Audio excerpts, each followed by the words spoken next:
The whispers spread through Blackwood County like a prairie fire.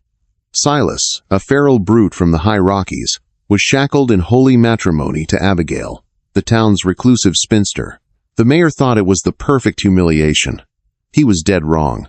What Abigail unleashed next left the entire territory trembling.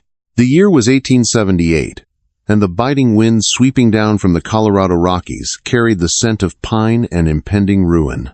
Oakhaven was a booming, ruthless mining town, governed not by the law of the land, but by the iron fist of Mayor Josiah Higgins and his lapdog, Sheriff Wyatt Cleary. To Higgins, people were either assets to be exploited or obstacles to be removed. Silas Caldwell was an obstacle. Standing 6'3" with a tangled beard and eyes the color of flint, Silas was a true mountain man.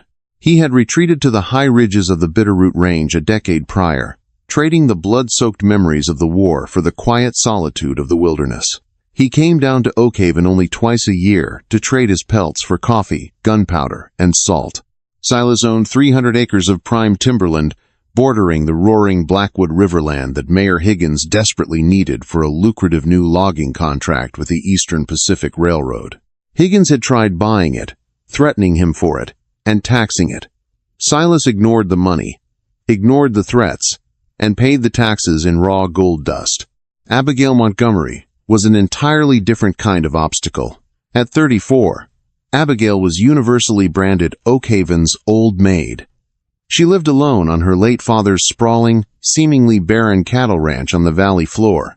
In a town where women were expected to marry young and stay quiet, Abigail was an anomaly. She wore men's trousers, fixed her own fences, and refused every drunken proposal from the town's lonely miners. Her sharp tongue and cold, observant demeanor made the townsfolk deeply uncomfortable. They whispered that she was cursed, barren, or worse, a witch. The truth was far simpler. Abigail despised them. But her ranch was the exact piece of flatland Higgins needed to build the rail depot. Higgins, a master of bureaucratic cruelty, devised a scheme to kill two birds with one stone. He resurrected an obscure, archaic territorial statute, the Vagrancy and Morality Act of 1855. It dictated that any unmarried individual living on a property in severe disrepair and moral hazard could have their land seized by the county for the public good, unless they could prove immediate financial and moral stability, typically through marriage to a reputable citizen. It was a Tuesday afternoon when Sheriff Cleary and 6 armed deputies cornered Silas in the Oakhaven General Store. Silas fought like a cornered grizzly, breaking 2 deputies' jaws before a rifle butt to the back of his skull brought him down. He woke up in a freezing jail cell. An hour later, Abigail was dragged in, her wrists bruised from the deputies who had trespassed on her land and forced her into a wagon. Higgins stood before the iron bars, smelling of expensive cigars and cheap bay rum. "It's a simple proposition, Mr. Caldwell, Miss Montgomery," Higgins sneered, holding up 2 forged documents. "Both of your properties are in arrears due to newly assessed county boundary taxes. Combined, you owe $2,000 by sundown. Furthermore, under the Morality Act, Miss Montgomery's solitary residence is a blight. I am seizing both properties tomorrow morning." Silas spat blood onto the stone floor. "I paid my taxes, Higgins. You know it." "Prove it," Higgins replied smoothly. "The ledger says otherwise. However, I am a merciful man. The law states that if a household is united in holy matrimony, the couple is granted a 6-month grace period to settle their debts as a recognized family unit. Marry each other right here, right now, and assume a joint debt. Or refuse, and you will both be ridden out of Blackwood County with nothing but the clothes on your backs. Your lands will be auctioned off to my holding company by noon." Higgins was banking on their mutual disgust. He knew Silas hated society, and he knew Abigail hated men. He expected them to spit in his face, forfeit the land out of stubborn pride, and walk away. Silas looked at Abigail. Abigail looked back at the towering mountain man. She saw the raw power in his shoulders and the unyielding stubbornness in his jaw. "Do you snore, Mr. Caldwell?" Abigail asked, her voice completely devoid of emotion. Silas blinked, the thick fog of his concussion briefly parting. Only when I drink, ma'am. Good, Abigail said, turning her icy gaze to the mayor. Get the preacher, Josiah, and make it quick. I have cattle to feed. Higgins's smug smile faltered. He hadn't expected this, but he quickly recovered, assuming that binding a feral trapper to a bitter spinster would only result in them killing each other before the 6-month deadline anyway. The ceremony was a grotesque mockery. Conducted in the jailhouse corridor, still smelling of vomit and stale beer, Reverend Thomas muttered the vows. Silas and Abigail were legally bound. They were handed a joint deed, heavily stamped with a lien, and shoved out the back door into the muddy street. See you in 6 months, newlyweds, Higgins called out from the doorway, laughing as the deputies joined in. Silas rubbed his raw wrists, looking down at his new wife. I ain't exactly the husband type, Miss Montgomery. It's Mrs. Caldwell now, Silas, she corrected, adjusting her collar. And I didn't marry you for your charm. Get your horse. We're going to my ranch. The ride to the Montgomery homestead was draped in a thick, oppressive silence. Silas kept his Appaloosa at a slow walk beside Abigail's battered wagon. He was plotting. He figured he would stay a week, just long enough to heal from the beating, and then ride back to his mountain. He'd leave her the mountain deed. The land was practically inaccessible without his knowledge anyway. Let Higgins try and find it. When they arrived at the ranch, night had fully fallen. The property looked exactly as the town whispered. Dilapidated. The barn doors hung on rusted hinges. The porch of the main house sagged, and the cattle were nowhere to be seen. Silas felt a pang of pity for the woman. She had held on to a dying dream, and now she was shackled to him. They walked into the dark, dusty cabin. Silas struck a match and lit an oil lamp, expecting Abigail to finally break down. He expected tears, recriminations, or a desperate plea for him to stay and work the dead farm. Instead, Abigail walked over to the windows and systematically pulled down heavy, iron-reinforced shutters, dropping thick oak crossbars into place. The dull, sagging farmhouse suddenly transformed into a fortress. "What are you doing?" Silas asked, his brows furrowing. "Locking the doors, Silas. Higgins's men won't wait 6 months. They'll come tonight to burn this place down and claim we perished in an accident. It saves him the paperwork." She walked to the center of the room, dragged away a moth-eaten rug, and used an iron crowbar to pry up 4 heavy floorboards. Silas stepped forward, peering into the hidden cellar. His jaw dropped. The pit was not filled with rotting potatoes or dusty canning jars. It was an armory. Neatly stacked wooden crates bore the stenciled marks of the U.S. Army. Silas saw at least a dozen brand-new Winchester 73 repeating rifles, boxes upon boxes of brass cartridges, bundles of dynamite, and several heavy revolvers. But that wasn't all.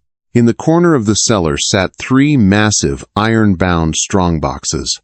One was open, glinting with the unmistakable, heavy luster of refined silver bars. "What in the hell?" Silas breathed, stepping back. "My father wasn't a failed rancher," Abigail said calmly, pulling a Winchester from a crate and tossing it to Silas, who caught it purely on reflex. "He was a surveyor. He found a massive vein of silver deep inside the box canyon at the edge of this property. We mined it in secret for 5 years. When he died, I kept going." "You're rich," Silas said, his mind struggling to process the sheer volume of wealth and firepower beneath the floorboards. "You could have bought the town. You could have paid Higgins off." Abigail's eyes darkened, turning as cold and hard as the silver in the vault. "If I paid Higgins, he would know I had money. He would have brought an army to take the mine.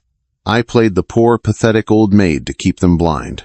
I needed time to fortify, and I needed to finish smelting the last of the accessible ore before I abandoned the shaft." She looked Silas up and down. "I married you today for 2 reasons. First, your mountain property gives me a heavily wooded, high-ground escape route when I finally decide to leave this valley. Second, I needed a man who knew how to shoot, who had no ties to this town, and who Higgins had already made an enemy of." Before Silas could answer, a sharp, distant crack echoed through the night. It wasn't thunder. It was the sound of a dry branch snapping under a heavy boot. Abigail extinguished the oil lamp in a fraction of a second, plunging the room into absolute darkness. "They're here," she whispered, her voice steady, almost eager. "Higgins sent his dogs. Probably Jeb Holt and his crew of thugs." Silas moved to the shuttered window, peering through a small, pre-drilled gun hole. In the pale moonlight, he saw 4 riders dismounting near the tree line, holding torches and carrying cans of kerosene. They were laughing, whispering about how the mountain man and the spinster were likely asleep. "You want to scare them off?" Silas asked quietly, jacking around into the chamber of the Winchester. He felt a strange thrill. He hadn't fought beside anyone since the war, and he had never fought beside a woman like this. "No." Abigail's voice came from the darkness behind him.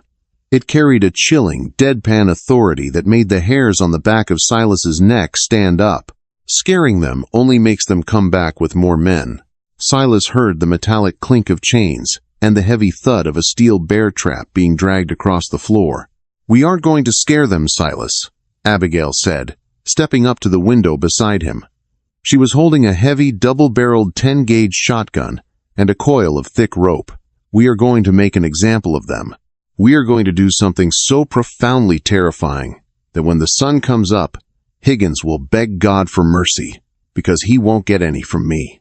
Silas looked at his new wife in the dim moonlight filtering through the gun hole. The fragile, reclusive old maid of Blackwood County was gone. In her place stood a warlord, and Silas realized, with a mixture of dread and profound admiration, that Josiah Higgins had just signed his own death warrant. "Open the front door, Silas," Abigail ordered softly. "Let's invite the boys in." The heavy oak front door of the Montgomery farmhouse creaked open, just enough to let a sliver of pale moonlight spill onto the floorboards. Silas stepped back into the pitch-black interior, his breath barely making a sound. Beside him, Abigail was a phantom, moving with practiced silent grace. She had handed him a Winchester and kept the 10-gauge for herself. Outside, the crunch of boots grew louder. Jeb Holt, Mayor Higgins's chief enforcer, signaled to his 3 companions, Cole Miller, Harrison Tate, and a dim-witted brute named Ezekiel Quinn. They carried kerosene lanterns, their faces twisted into ugly sneers. "Look at this," Jeb whispered loudly, his voice thick with chewing tobacco and arrogance. "Fools didn't even latch the door. Must be too busy enjoying the honeymoon." The men chuckled, a low, guttural sound that carried on the wind. Cole Miller kicked the door open.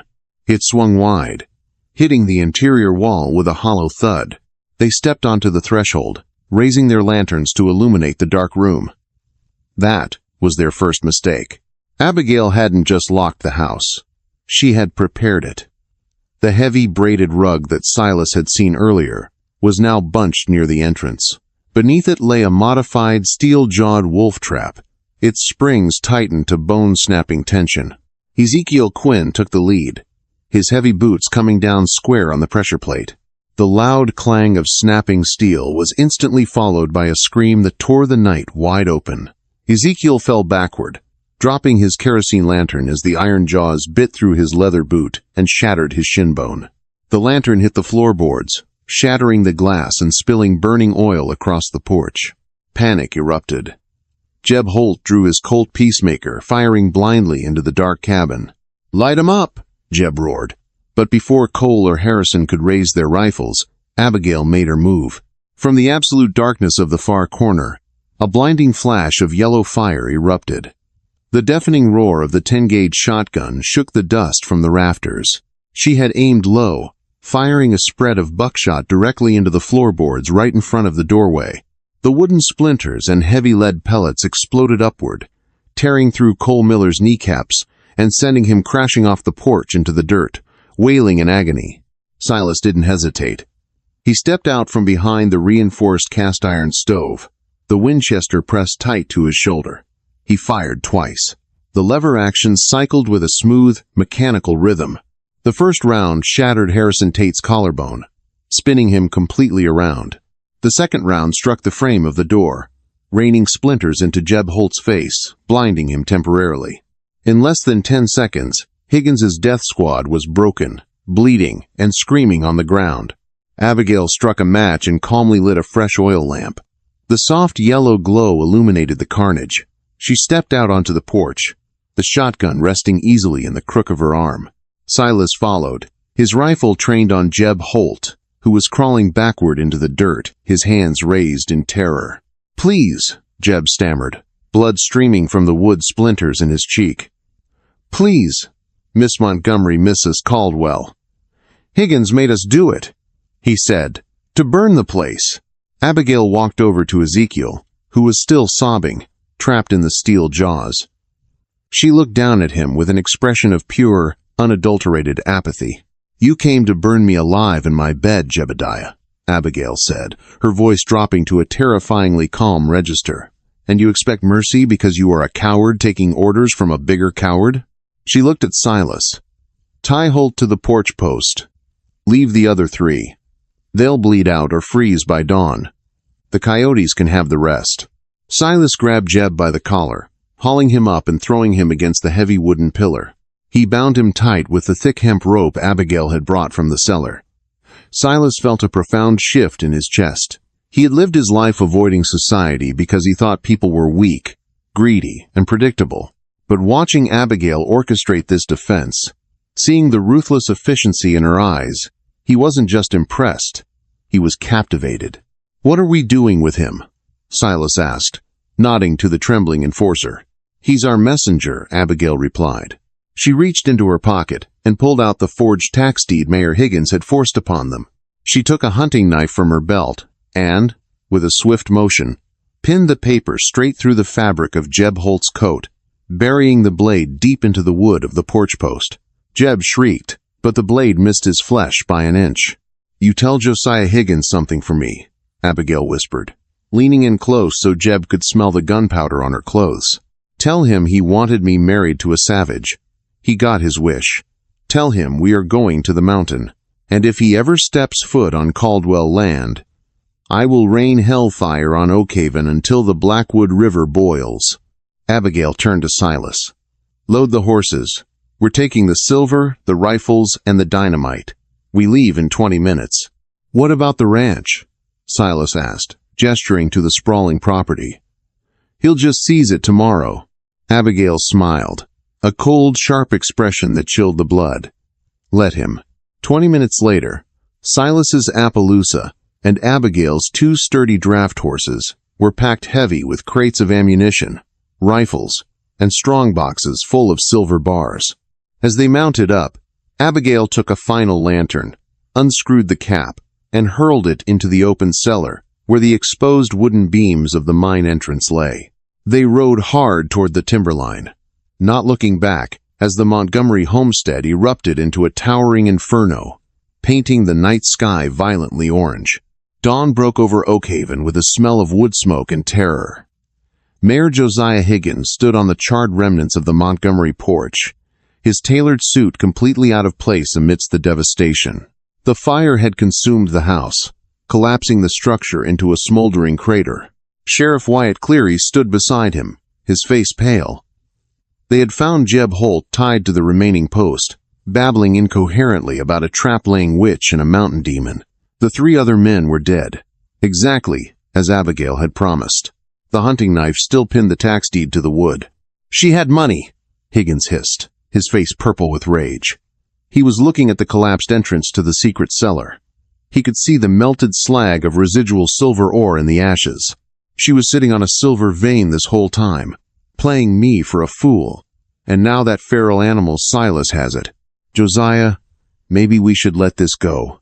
Sheriff Cleary swallowed hard.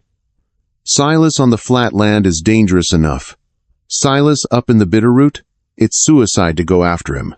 "I want a posse," Higgins screamed, spit flying from his lips. "I want every able-bodied man with a rifle deputized right now. We are going up that mountain, we are killing them both, and we are taking the silver to pay for the railroad contract." By noon, 30 heavily armed men were riding out of Oakhaven, led by a frantic Mayor Higgins and a reluctant Sheriff Cleary. High above the valley, Silas and Abigail had reached the Caldwell property. It was a natural fortress, a steep, heavily forested plateau overlooking the only navigable pass through the mountains. Silas's cabin was a sturdy, heavily fortified structure built into the side of a granite cliff. As they unloaded the horses, Silas watched Abigail. She was exhausted, her face streaked with soot and dirt, yet she carried the heavy crates with uncomplaining strength. "You did well down there," Silas said quietly, handing her a canteen. Abigail took a long drink, wiping her mouth with the back of her sleeve. "We aren't done, Silas. Higgins will come. His pride is too big to let a woman and a trapper make a fool of him in front of the whole county." "I know," Silas said, a slow, dangerous smile spreading across his bearded face. He gestured to the sprawling, treacherous woods below them. "But down there, it was your house. Up here, this is my world."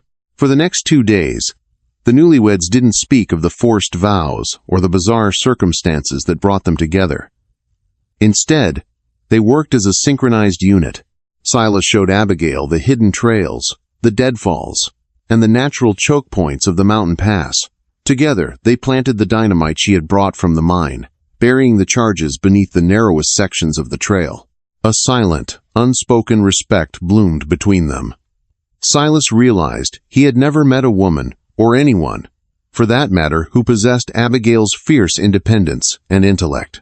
Abigail, in turn, saw the gentle, protective nature beneath Silas's rugged, brutal exterior.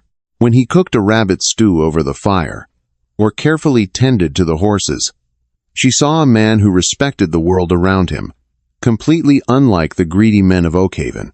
On the morning of the 3rd day, the ravens began to circle lower in the valley. "Company," Silas murmured, peering through a brass spyglass from the ridge.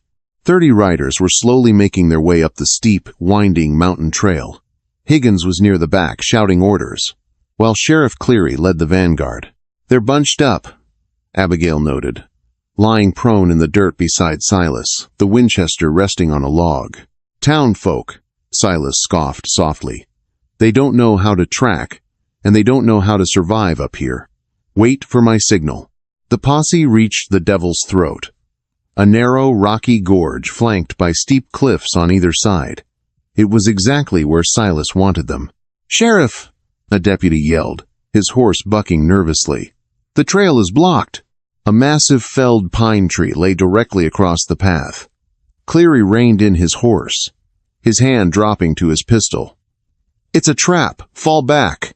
Push through, you cowards!" Higgins bellowed from the rear, riding forward. "There's only 2 of them." High above, Silas struck a match. He lit the long, wax-coated fuse that snaked down the side of the cliff. "Cover your ears," he told Abigail. The explosion was biblical. The dynamite buried beneath the gorge's entrance detonated with a concussive force that threw men from their saddles and sent a shower of earth and jagged shale raining down. The blast didn't hit the men directly. Silas had aimed for the rock walls. A massive landslide cascaded down, completely sealing off their retreat. The 30 men were trapped in a dust-choked basin, their horses panicking. Before the dust even settled, the crack of Abigail's Winchester echoed through the canyon. She didn't aim to kill. She aimed for the dirt near their feet, shattering rocks and sending shrapnel flying. Silas fired his heavy buffalo rifle, the massive slugs tearing through tree trunks and sending a terrifying message of absolute dominance. "Drop your weapons!" Silas's voice boomed down from the ridge, amplified by the acoustics of the camp. It sounded like the mountain itself was speaking. Panic seized the posse. These weren't soldiers. They were miners and drunkards paid by Higgins. Facing a landslide and invisible snipers, their resolve shattered instantly. Rifles and pistols clattered to the rocky ground as men raised their hands in the air, begging for mercy. "Pick up your gun, Cleary," Higgins screamed, drawing his own pearl-handled revolver. He aimed up at the ridge, firing wildly. "Shoot them!" A single shot rang out from Abigail's rifle. Josiah Higgins cried out as the pearl-handled revolver spun out of his hand, 2 of his fingers cleanly severed by the bullet. He fell to his knees in the dirt, clutching his bleeding hand, his immaculate suit ruined. Silas and Abigail emerged from the tree line, walking down the steep slope with their rifles aimed steadily. The posse backed away in pure terror. The old maid and the mountain brute looked like avenging spirits. "Sheriff Cleary," Abigail said, stepping over the dropped weapons. "Gather your men. You will walk back down this mountain on foot. Leave the horses. Leave the guns. When you get to Oakhaven, you will inform the town council that Mayor Higgins is under arrest by his own authority for attempted murder, arson, and corruption." Cleary, shaking violently, nodded. "Yes, ma'am, we're done. We want no part of this." Abigail looked down at the whimpering mayor. "You tried to force me into a cage, Josiah, but all you did was give me the keys to a bigger kingdom." She looked at Silas, the hard edges of her face softening just a fraction. Silas met her gaze, lowering his rifle. The town of Oakhaven would never be the same. The tyrant was broken, and the legend of the mountain man and the spinster was cemented into the history of the territory. They didn't just survive the marriage trap. They turned it into an empire. Are you ready to discover more untamed tales of the Wild West? Hit the like button to support these thrilling pioneer stories. Share this video with your friends who love a good twist. And make sure to subscribe so you never miss a tale of vengeance, survival, and unexpected romance on the frontier. Leave a comment below telling us what you would have done in Abigail's shoes.